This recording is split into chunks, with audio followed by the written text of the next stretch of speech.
Hello once again welcome back to my YouTube channel Rosh study. मैं सैयद साद आप लोगों की खिदमत में लेकर हाजिर हुआ हूं एक और नया टॉपिक जिसका नाम है इलेक्ट्रिक पावर। प्रीवियस लेक्चर में हमने डिस्कस किया था सीरीज और पैरेलल सर्किट इन डिटेल। अगर आप उससे रिलेटेड लेक्चर्स देखना चाहते हैं तो प्रेजेंट लेक्चर के दिए गए डिस्क्रिप्शन में प्ले लिस्ट के लिंक को फॉलो करें जहां पर आप उस लेक्चर से रिलेटेड फुल नॉलेज गेन कर सकते हैं। नाउ ये जो लेक्चर है इलेक्ट्रिक पावर और ये टॉपिक एक बहुत ही इम्पोर्टेंट टॉपिक है आपके एएमयू और जामिया के पॉइंट ऑफ व्यू से। तो इसको प्रॉपरली समझने के लिए इस पूरे वीडियो में आप हमारे साथ बने रहें और इस वीडियो को लाइक करें, कमेंट करें, शेयर करें और इसी तरह के और इंफॉर्मेटिव कंटेंट के लिए आप सब्सक्राइब करें टू अवर यूट्यूब चैनल। तो चलिए हम स्टार्ट करते हैं आज का अपना topic. So stay with us because there is a lot to know, a lot to discuss. Now तो सबसे पहला सवाल, व्हाट इज पावर? पावर किसे कहते हैं? अभी हम इलेक्ट्रिक पावर के बारे में बात नहीं कर रहे, सिंपली हम बात कर रहे हैं पावर के बारे में। तो पावर को डिफाइन किया गया है as the rate of doing work, यानी कि काम करने का रेट, काम करने की दर, उसको हम पावर बोलते हैं। और पावर का जो एसआई यूनिट है, यानी कि पावर को किसमें मेजर किया जाता है, तो पावर को मेजर किया जाता है इन वॉट्स या फिर जूल पर सेकेंड, जिसको के डिनोट किया जाता है। वॉट को तो हम रिप्रेजेंट करते हैं लेटर डब्ल्यू से और जूल पर सेकेंड को जे पर एस। नाउ जब हम पावर को मैथमेटिकली रिप्रेजेंट करते हैं तो इसका जो मैथमेटिकल रिप्रेजेंटेशन है वो बेस करता है इसकी डेफिनेशन पर। और डेफिनेशन क्या थी? Rate of doing work.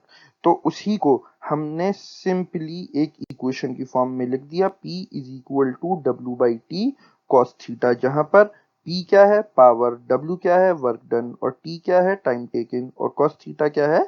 Power factor, यानी कि कितनी पावर काम में आ रही है। वैसे पावर फैक्टर को थोड़ा डिटेल में हम आगे फिर समझेंगे। नाउ फिर इलेक्ट्रिक पावर किसे कहते हैं? What is electric power? तो सिमिलरली जैसे कि हमने पावर को डिफाइन किया था, वही same definition but with a little difference, उसको हम यहाँ पर देखेंगे।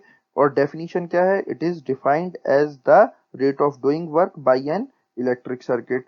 किसी भी इलेक्ट्रिक सर्किट के थ्रू किया गया वर्क डन, किसी भी इलेक्ट्रिक सर्किट के थ्रू किया गया वर्क डन एक पार्टिकुलर टाइम में, उसे हम बोलते हैं इलेक्ट्रिक पावर। और किसी भी इलेक्ट्रिक पावर का जो एसआई यूनिट होता है वो होता है वॉट, जिसको कि हम डिनोट करते हैं लेटर डब्ल्यू से।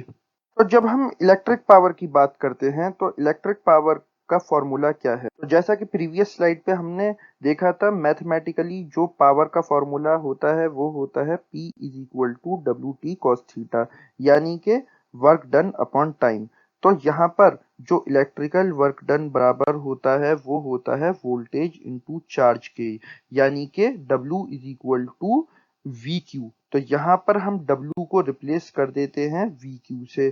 तो यहाँ से फॉर्मूला बन जाता है P is equal to V Q by T cos theta. और जैसा कि हम जानते हैं Q बाई टी क्या होता है? ये होता है करंट। जब मैंने आपको करंट के बारे में पढ़ाया था तो मैंने बताया था करंट की डेफिनेशन, और करंट की डेफिनेशन क्या कहती है? It is the rate of flow of charge, यानी कि करंट क्या है? ये है rate of flow of charge. तो यहां से यहां से इसीलिए हम Q बाई टी को सिंपली रिप्लेस कर देंगे I से, और यहां से हमें पावर का फॉर्मूला मिल जाता है P is equal to V I cos phi. Now तो देखो, मैं पावर फैक्टर के बारे में आपको एक छोटी सी बात बता दूं। पावर फैक्टर जो है ये बेसिकली वोल्टेज और करंट के बीच का एंगल होता है। और मैक्सिमम पावर हमें कब मिलती है? मैक्सिमम पावर हमें जब मिलती है जब वोल्टेज और करंट के बीच का जो एंगल होता है ये होता है 90 डिग्री। यानी कि हमें पावर मैक्सिमम कब मिलेगी? जब cos फाई होगा 90 डिग्री, बिकॉज 90 डिग्री की वैल्यू होती है 1। और फिर मैं आपको एक और चीज बता दूं कि पावर का सिर्फ एक यही फॉर्मूला नहीं है, इसी फॉर्मूले से हम और दो फॉर्मूले डेराइव कर सकते हैं। तो पहला फॉर्मूला तो है P is equal to I square R, और दूसरा फॉर्मूला है P is equal to V square upon R. Now अब हम डिस्कस करते हैं कुछ इंपॉर्टेंट पॉइंट्स पावर से रिलेटेड। तो मैं ये आपको बता दूं कि जो वॉट होता है ये एक बहुत ही स्मॉल यूनिट कंसीडर किया जाता है फॉर द पावर। जो एक लार्जर यूनिट है जिसको के यूज किया जाता है ये है किलोवाट, जिसमें के 1000 वॉट्स प्रेजेंट होते हैं। और जो कमर्शियल यूनिट होता है इलेक्ट्रिक एनर्जी का वो होता है किलोवाट आवर, जिसको हम बोलते हैं यूनिट। तो ये 1 किलोवाट आवर होता क्या है? तो ये बेसिकली एक एनर्जी कंजम्पशन का यूनिट है, यानी कि जब हम 1000 वॉट 1 घंटे तक इस्तेमाल करते हैं, यानी कि 1 घंटे में जब हम 3.6 into 10 raise to the power 6 joule consume करते हैं तो उसे हम बोलते हैं 1 किलोवाट आवर, यानी कि जो बनाता है 1 यूनिट।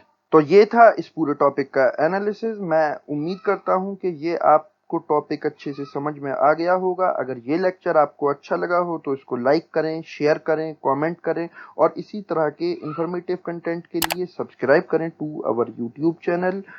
नाउ मैं सैयद साद अब आपसे इजाज़त चाहूँगा और हम मिलेंगे अपने अगले नेक्स्ट इंफॉर्मेटिव लेक्चर में। सो अल्लाह हाफिज़, ओके, बाय।